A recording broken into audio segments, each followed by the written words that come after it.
रामायण जिसकी रचना महर्षि वाल्मीकि द्वारा की गई थी, इस में लव तथा कुश का महत्वपूर्ण योगदान होता है। वैसे तो ये दोनों भगवान राम के पुत्र थे, पर राम से अनजान थे। लव और कुश बड़े होनहार बालक थे। उनका जन्म तमसा नदी के किनारे वाल्मीकि आश्रम में हुआ था। वे अपनी माता सीता के साथ के किसी आश्रम में रहते थे। बाले काल में समय महर्षि वाल्मीकि नियम का पालन पोषण किया और उन्हें संपूर्ण विज्ञान का ज्ञान दिया। लव कुश में स्त्री के सभी गुण विद्यमान थी। छोटी सी अवस्था में वस्त्र चलाना सीखे थे। पाठशाला में महत्वपूर्ण थी उनका निशाना। वीर और साहसी गुरु वाल्मीकि रामायण की कथा सुना करते थे। उन्होंने रामायण की कथा कर ली थी।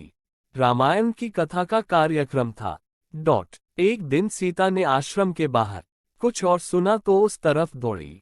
रास्ते में कुछ मिल गया। उसने बताया कि आश्रम में एक सुंदर घोड़ा आ गया है। उसे हमने पकड़ लिया है और एक पेड़ से बांध दिया है। घोड़ा किसका है, यहाँ कैसे आ गए आप, चल देखो। तो कहती हुई सीता कुछ के साथ उस स्थान पर कौन सी घोड़े के आभूषणों से सुसज्जित था। उसकी गर्दन पर एक स्वर्ण पत्र लटक रहा था। स्वर्ण पत्र पुराण कथा।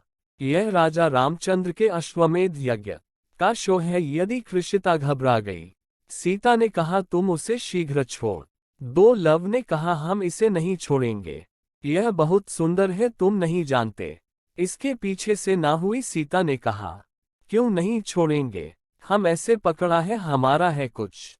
बोला सीता ने छोड़ दो नहीं तो हम यूज करती है। सीता धर्म लाने के लिए चली गई। क्या पिता पुत्र में युद्ध होगा, सीता अज्ञात होती है। क्या है हमारा है, कैसी बातें करते हो बालको, यह कोई खेल नहीं है। अरे यह राजा राम के अश्वमेध यज्ञ का अशुभ है, इसी वही पकड़ सकता है जो राम से युद्ध करने को तैयार है।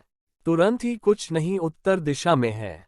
क्या दिखाता है रे सैनिकों को। बालकों की बातें सुनकर बाल लगी। वह थोड़ा खोलने के लिए आगे बढ़ा। कुश ने उससे कहा देखो सैनिक, हम नहीं चाहते हैं कि हमारे बालों से मारे जाओ, इसलिए घोड़ा खोलने का प्रयास मत करो, चुपचाप लौट जाओ। सैनिक नहीं माना।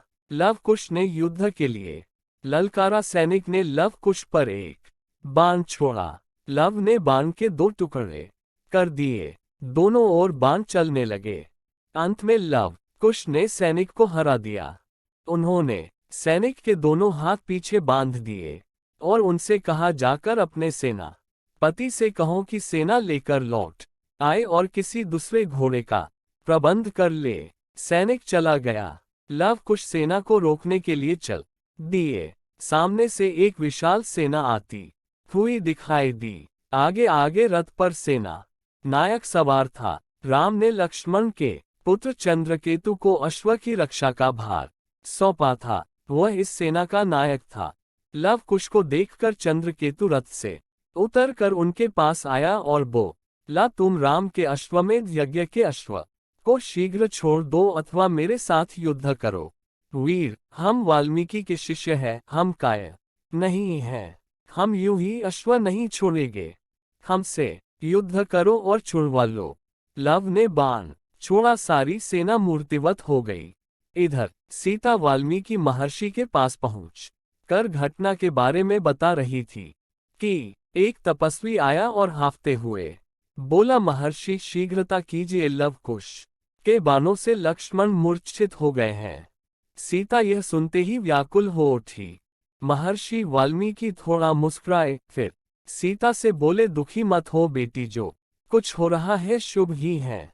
उधर अयोध्या से कुछ ही दूरी पर विशाल यज्ञशालाएं बनी हुई थी। आवश्यक तैयारियां चल रही थी। राम प्रसन्न थे कि अश्वमेध यज्ञ का अश्व अब बिना रोक टोक के बढ़ा चला जा रहा था। इतने एक सैनिक घबराया हुआ यज्ञशाला में आया। राम को सादर से झुकाकर बोला महाराज, सारे देश का भ्रमण करने के बाद अश्व लौट रहा था, तब वाल्मीकि के आश्रम के लव और कुश नामक दो बालकों ने इसे पकड़ लिया। हमने उन्हें समझाया, वे नहीं माने। आखिर युद्ध करना पड़ा। वे साधारण बालक नहीं है महाराज, उनके बाणों से हमारी सेना के अनेक वीर मूर्छित हो गए हैं, वीर लक्ष्मण भी मूर्छित हो गए हैं।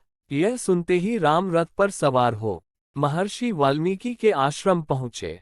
वे दोनों बालकों से बोले, मुनि बालकों, मेरे अश्व को शीघ्र छोड़ दो। पर बालक कहाँ मानने वाले थे, राम से भी युद्ध करने को तैयार हो गए।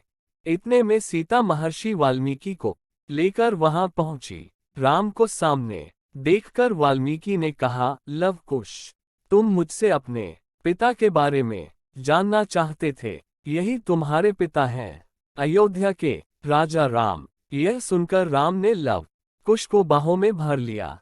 मिलन के इस अद्भुत दृश्य को देखकर वाल्मीकि की आंखों से हर्ष के आंसू निकल पड़े।